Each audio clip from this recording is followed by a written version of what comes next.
Esto es DW Noticias desde Berlín. La Unión Europea y el gobierno de Donald Trump se distancian cada vez más sin que se vislumbre un fin de las tensiones por la amenaza de Estados Unidos de invadir Groenlandia. Mientras los líderes europeos intentan mostrarse firmes y unidos contra las demandas del presidente estadounidense, Trump rechaza los esfuerzos de diálogo propuestos en el marco de la cumbre del G7. Estos son nuestros titulares. En la reunión anual del Foro Económico Mundial en Suiza, la presidenta de la Comisión Europea, Ursula von der Leyen, intentó poner freno a las amenazas de Donald Trump. El presidente de Estados Unidos, a su vez, rechazó la invitación del presidente de Francia, Emmanuel Macron, para asistir a una reunión de emergencia del G7 en París. Además, Trump cumple un año de su segundo mandato en el que prometió que bajo su liderazgo Estados Unidos viviría una nueva edad de oro. ¿Cómo se percibe su mandato un año después? Se lo preguntamos a nuestro colega en Washington. Y en Venezuela, María Corina Machado podría formar parte de un futuro gobierno apoyada por Estados Unidos. En esta edición comentamos la situación actual y futura de Venezuela con una de las víctimas de la represión bajo el régimen de Nicolás Maduro.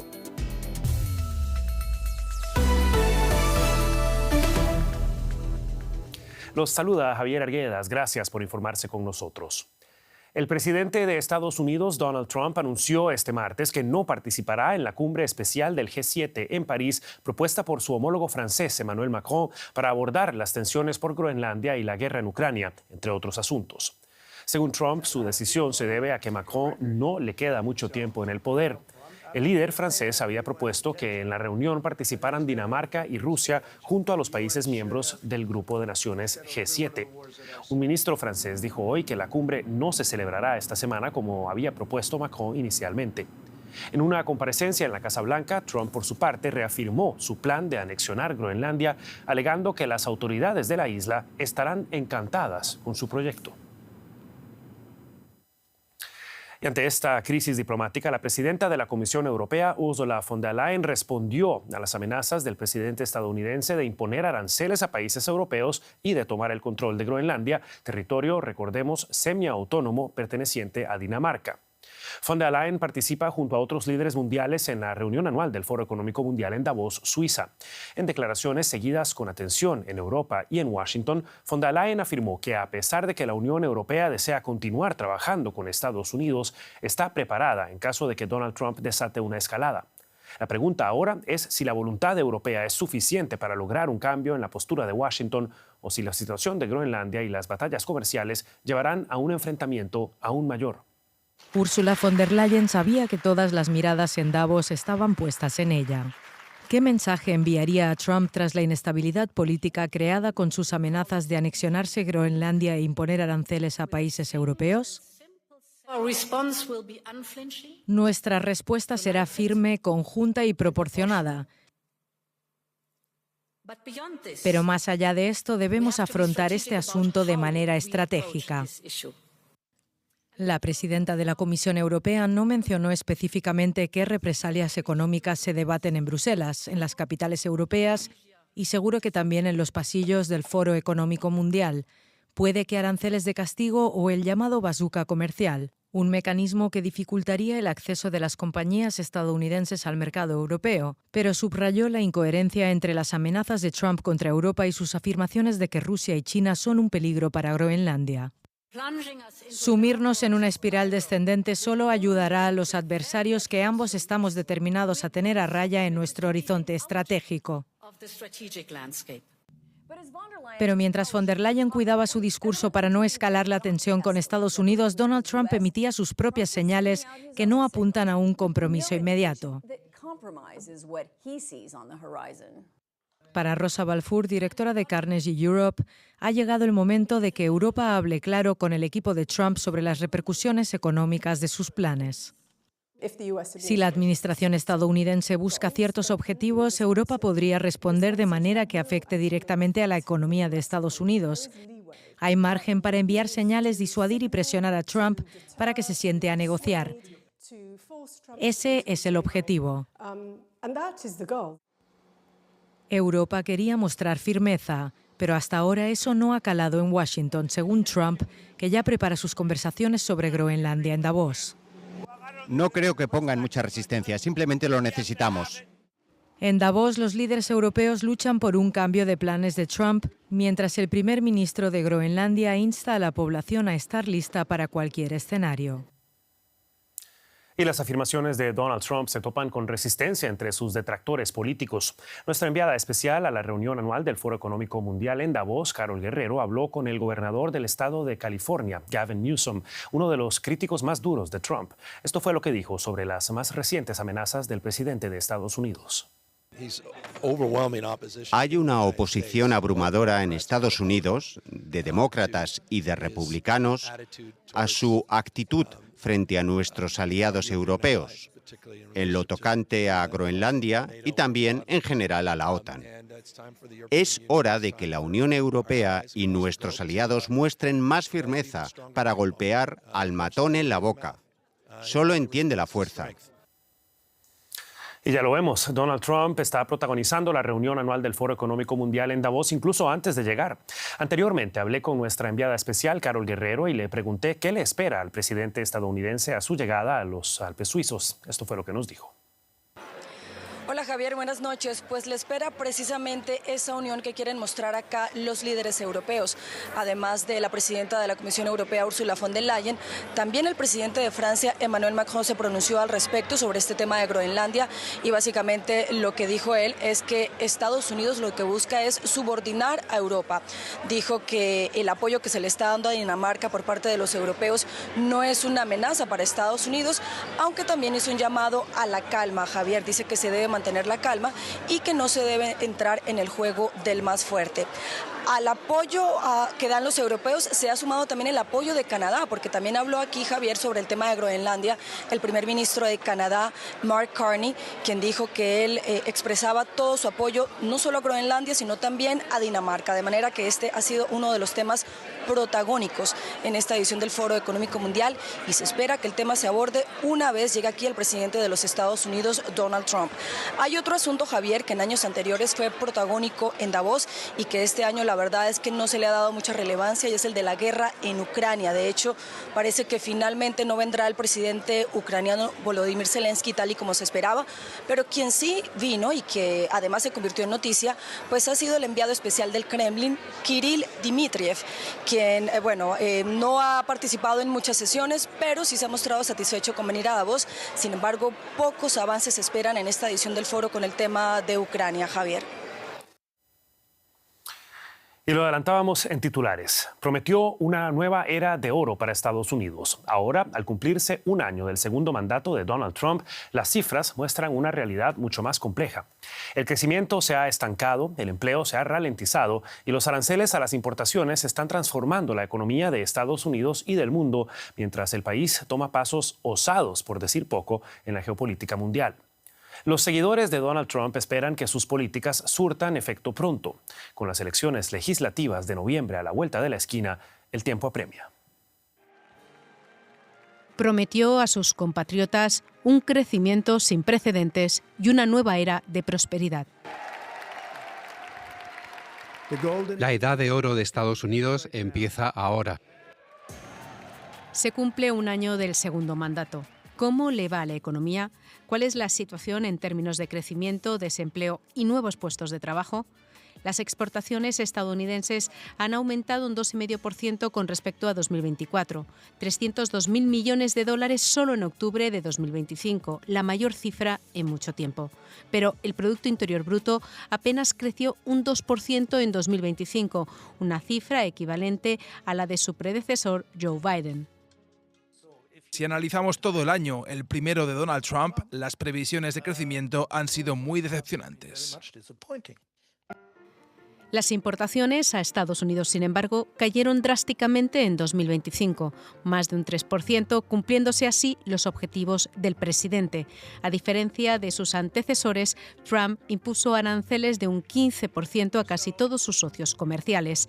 Estos gravámenes han reportado unos ingresos de casi 300.000 millones de dólares que, según la Casa Blanca, se utilizarán para reducir la deuda nacional y aliviar la carga impositiva de los ciudadanos. Pero con la disminución de las importaciones también caen los ingresos aduaneros. Un problema adicional ahora es la compra de productos especializados que, debido a los aranceles, son demasiado caros o ya no están disponibles. Esto afecta a todos los sectores, desde la industria eléctrica y metalúrgica hasta los productores de chocolate. Si los aranceles terminan por estrangular mi negocio y mi capacidad para mantenerlo, entonces tendré que cerrar. En lo que respecta al mercado laboral, tampoco se anticipa una edad de oro. El desempleo se ha mantenido en torno al 4% desde que la administración Trump asumió el poder y no ha mejorado hasta ahora. En 2025 solo se crearon alrededor de 600.000 nuevos puestos de trabajo, menos que en 2024, pero la situación es diferente en la bolsa. Las acciones han experimentado una fuerte tendencia al alza durante un año y el índice Standard & Poor's se sitúa muy por encima de los 6.000 puntos. La rentabilidad de las acciones es clave para muchos ciudadanos estadounidenses, ya que más del 60% invierte en el mercado, bien para obtener ingresos adicionales o pensando en la jubilación. La cuestión es cuántos de esos beneficios permanecen en los bolsillos de esas personas. La inflación se sitúa justo por debajo del 3% como con Joe Biden, es decir, por encima del 2% recomendado por la Reserva Federal. El presidente Trump también anunció una oleada de inversiones de empresas extranjeras en Estados Unidos. El volumen de nuevas líneas de producción recién podrá evaluarse en los primeros meses de 2026. Los expertos pronostican que aumentará. Y el periodista José Díaz Briceño se encuentra en Washington y ha cubierto todo este año el acontecer en Estados Unidos para nosotros. ¿Qué tal, José? Un gusto saludarte. Tras su primer año en la Casa Blanca, durante su primer mandato, Donald Trump, recordemos, tenía un nivel de aprobación más bajo que cualquier otro presidente en la historia de ese país en ese periodo. ¿Cómo llega Trump a ese primer año en este segundo mandato? Así es, la tasa de aprobación del presidente Trump en este primer aniversario de su segundo mandato en la Casa Blanca, pues está ubicada alrededor de 39 y 40%, como bien dices. Desde la Segunda Guerra Mundial, la posguerra, no se veía un presidente con más baja aprobación, y esto derivado directamente de un problema que también afectó a su antecesor Joe Biden, el alto costo de la vida. Ese ha sido el área donde el presidente Trump sale más mal parado en las encuestas, particularmente entre los demócratas, pero también entre sus seguidores republicanos. Aún con la baja impositiva que se hizo permanente para los sectores más ricos de la población, Trump no ha logrado pues evadir ese cuestionamiento a su política económica, y sin embargo esto solo es uno de distintos temas que han llenado este primer año de Trump, que ha sido vertiginoso. Hemos visto cambios tan relevantes como la desaparición de la Agencia para el Desarrollo de Estados Unidos a nivel internacional, también perdones presidenciales a nivel récord con más de 1.600, particularmente para los involucrados en la toma del Capitolio de 2021, e incluso la desaparición de la ala este de la Casa Blanca. Todo esto bajo la mera voluntad de Trump, lo que nos habla de una presidencia totalmente volátil. Faltan 3 años todavía. Ahí estarás para contarnos cómo se desarrollan. José Díaz Briceño, muchísimas gracias. Y el 21 de enero de 2025, tras volver a la Casa Blanca, Donald Trump afirmó que América Latina necesita más a Estados Unidos de lo que Estados Unidos la necesita a ella. Un año después, esa frase resume su política hacia la región. En Venezuela, Washington adoptó una postura abiertamente confrontativa y, bajo lo que muchos consideran una reinterpretación de la doctrina Monroe, llevó a cabo una intervención militar que culminó con la detención de Nicolás Maduro, con fuertes críticas internacionales. Trump, sin embargo, encontró aliados ideológicos en Argentina, Ecuador, El Salvador y Guatemala. Brasil, Colombia y México mantuvieron relaciones más tensas o pragmáticas con Washington, marcando distancia frente a una política estadounidense cada vez más dura hacia los gobiernos latinoamericanos de izquierda. Esto es algo que parecía impensable hace poco. Una intervención militar de Estados Unidos en América Latina, la primera en 36 años, desde Panamá. El regreso del intervencionismo de Estados Unidos marcó en los últimos 12 meses a América Latina. A la captura del líder venezolano Nicolás Maduro el pasado 3 de enero se sumaron amenazas a México, Colombia, también a Cuba. La nueva Estrategia de Seguridad Nacional de Estados Unidos, publicada en diciembre, dio las claves para entender la forma como la administración Trump concibe su papel en el hemisferio occidental, como potencia hegemónica que decide el rumbo de toda la región, de ser necesario a la fuerza. Una política intervencionista inspirada en la vieja doctrina Monroe y rebautizada ahora como doctrina Donroe, en alusión al nombre de pila de Trump. En concreto, la nueva estrategia exige mayor cooperación en migración, en la lucha contra el narcotráfico y la contención de la influencia china y rusa en América Latina, especialmente en el control de recursos naturales. La migración, uno de los puntos centrales de la agenda política nacional de Trump, también ha repercutido en América Latina. Al inicio de su segundo mandato, se mostró partidario de endurecer la política migratoria y de seguridad fronteriza, enfocadas en incrementar las deportaciones, endurecer los requisitos para obtener asilo y visas, así como reforzar el control en la frontera sur. Los gobiernos latinoamericanos hicieron frente a presiones para endurecer sus propias políticas migratorias y aceptar deportaciones aceleradas desde Estados Unidos. Las tensiones se dispararon, por ejemplo, con el gobierno colombiano. La agresiva política de aranceles de Washington también repercutió en el hemisferio. Algunas de las mayores tensiones fueron con Brasil. Trump amenazó con imponer aranceles del 25% y hasta del 50% a las importaciones brasileñas y llegó a vincular la medida con el juicio contra el expresidente Jair Bolsonaro, su aliado político. Las amenazas no llegaron a materializarse. Para América Latina, en todo caso, los últimos 12 meses han supuesto un profundo cambio en su relación con su poderoso vecino del norte. El intervencionismo de Trump ha disparado la incertidumbre en la región. Incertidumbre que ahora también se abre para el futuro político de Venezuela. Desde luego, Donald Trump sugirió este martes que podría involucrar a la líder opositora venezolana María Corina Machado en un futuro gobierno de su país. Estamos hablando con ella y quizá podamos involucrarla de alguna manera, dijo Trump en Washington. Poco después de la operación militar con la que Estados Unidos capturó al líder venezolano Nicolás Maduro, Trump se había distanciado de Machado, asegurando que no contaba, citamos, con apoyo ni respeto para liderar una transición en Venezuela. Trump reclama para su gobierno un papel central en el futuro del país tras la salida de Maduro. En la oposición venezolana hay temor a que la Casa Blanca pueda pactar de forma permanente con la actual presidenta interina, Delcy Rodríguez, y la cúpula chavista en Caracas. Trump celebra lo que considera una nueva era en la política venezolana, país con el que ahora, dice, le encanta trabajar y cuyo gobierno de facto al mando de Delcy Rodríguez ha liberado, según dice, a varios presos políticos. Antes de este programa entrevistamos en Caracas a Edward Ocariz, activista de derechos humanos venezolano que fue liberado a finales de 2024 tras ser detenido en agosto de ese año y le preguntamos qué ha cambiado a su juicio desde el 3 de enero en Venezuela. Lamentablemente el cambio no se ha visto como tal.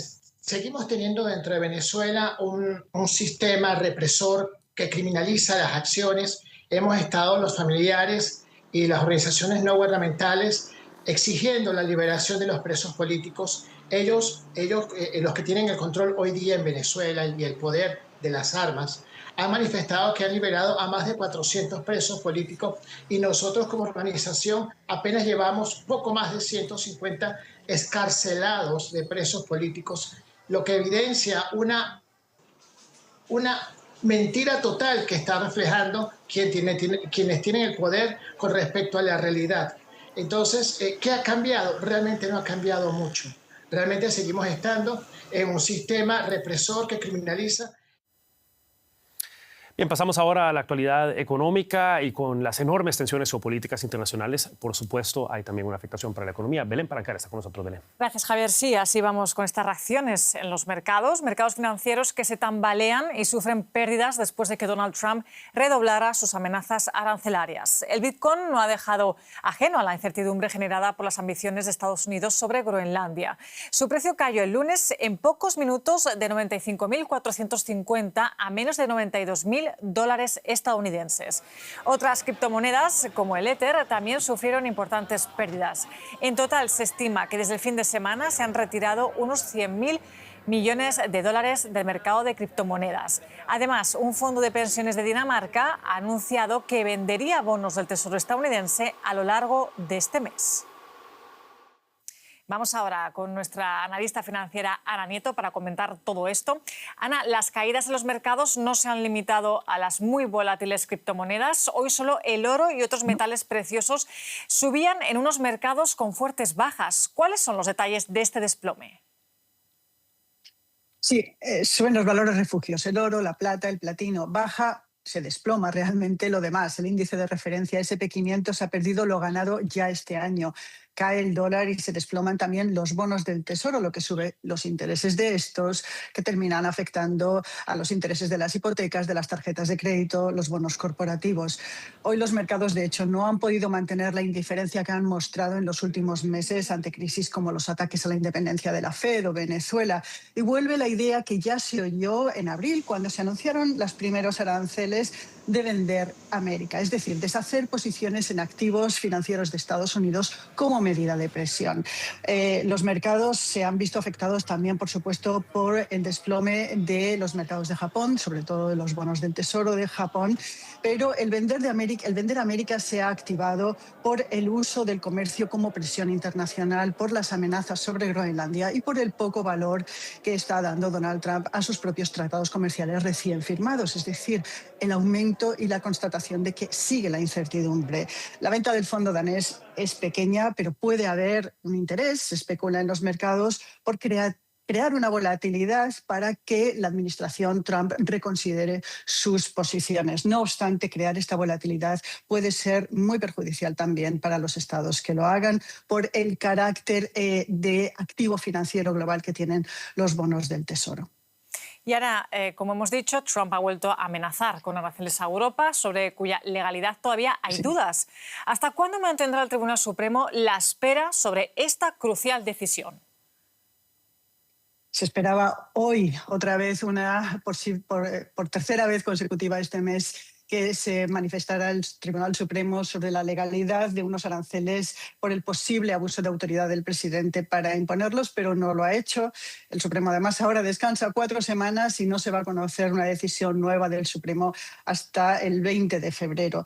Los aranceles comerciales no han tenido el impacto negativo en la economía que se esperaba inicialmente y ayer el Fondo Monetario Internacional hizo énfasis en ello, pero esta transición arancelaria suave, no obstante, ahora está en una situación muy precaria. Ana Nieto, muchísimas gracias por estos detalles. Gracias. Y otro asunto, la riqueza de los 1.000 millonarios creció un promedio de casi $500.000 al día en Latinoamérica y el Caribe. Toda su riqueza conjunta supera los $600.000 millones, una cifra que equivale al PIB de Chile y Perú juntos. Es la conclusión a la que llega el informe Riqueza sin control, democracia en riesgo, elaborado por la ONG Oxfam con ocasión del Foro de Davos. El informe advierte de que esa acumulación de la riqueza y la creciente desigualdad pone en riesgo la democracia en la región por la capacidad de comprar voluntades políticas por parte de los más ricos. La ONG pide un nuevo pacto fiscal para la región para reducir la desigualdad y proteger los sistemas democráticos. Hasta aquí la economía, nos vamos ahora a la guerra en Ucrania. Efectivamente, Belén, y es que con todo lo que está ocurriendo y la atención puesta en Groenlandia, la creciente guerra en Ucrania, que además sigue en curso, ha estado por debajo del radar y de los titulares. Pero aún así, el ejército ruso ataca a Kiev con drones y misiles casi a diario. En el último ataque, cortando el suministro eléctrico y el agua en gran parte de la capital ucraniana, mientras las temperaturas descendían a unos 15 grados bajo cero. Otras ciudades también quedaron a oscuras tras los ataques nocturnos rusos. Otra noche y otro ataque de Rusia a la capital de Ucrania. El ejército ruso confirmó los bombardeos. Las autoridades de Kiev dicen que los rusos lanzaron casi 400 drones y misiles contra objetivos en todo el país, la mayoría interceptados por los ucranianos. Sin embargo, se reportaron daños en Zaporizhia, Odessa, Kharkiv y la región de Dnipropetrovsk. Aquí en Kiev, los residentes se vieron obligados una vez más a dormir en estaciones de metro. Los ataques dejaron a más de 300.000 personas sin electricidad y cortaron la calefacción. Es agotador. Claro que es agotador. ¿Cómo no va a serlo cuando trabajas de día y luego no puedes dormir por la noche? Así el sistema nervioso se agota. Mientras la administración local de Kiev se recupera de los ataques del lunes, las autoridades ucranianas siguen luchando por restablecer la electricidad y la calefacción en localidades de todo el país. Bien, es tiempo ahora de hacer un repaso en forma resumida de otras noticias que estamos siguiendo para ustedes a esta hora. El gobierno de Chile confirmó que el número de muertos a causa de los incendios que azotan el sur del país asciende ya a 20. Las llamas que han consumido decenas de miles de hectáreas en las regiones del Biobío y Ñuble han dejado hasta ahora 75 heridos, obligando a la evacuación de miles de personas. El viento y las altas temperaturas continúan dificultando las labores de extinción. El gobierno de México anunció este martes la entrega a Estados Unidos de 37 presos de varios centros penitenciarios del país requeridos por vínculos con organizaciones criminales. Entre las personas trasladadas se encuentra Ricardo González Sauceda, líder regional del Cartel del Noroeste. Se trata de la tercera entrega de este tipo bajo el actual gobierno de la presidenta mexicana Claudia Sheinbaum. Y el ejército de Israel comenzó a demoler la sede de la Agencia de la ONU para los Refugiados Palestinos, UNRWA, en la Jerusalén Oriental ocupada. Israel acusa a la agencia de mantener vínculos y de colaborar con Hamás, grupo considerado terrorista por la Unión Europea. El director de UNRWA afirma que las acciones israelíes demuestran un nuevo nivel de desacato a la legalidad internacional. Y nos vamos con algo más grato. Las auroras boreales, como sabemos, son bastante comunes en los países escandinavos en esta época del año. Menos frecuente es verlas aquí en Alemania. Pero el Servicio Meteorológico alemán reportó que severas tormentas geomagnéticas fueron las responsables de este magnífico espectáculo, visible incluso en los Alpes. Los colores se originan cuando las eyecciones del Sol chocan con los campos magnéticos de la Tierra. Las agencias meteorológicas advierten que estas tormentas geomagnéticas podrían afectar a las comunicaciones por satélite y a la precisión de los servicios GPS. Pero lindas son. Así llegamos al final de esta edición de DW Noticias, no sin antes recordarles que pueden mantenerse al tanto de la actualidad en dw.com y en nuestras redes sociales buscando DW Español. Los acompañó Javier Arguedas junto a todo el equipo en Berlín. Que la pasen bien.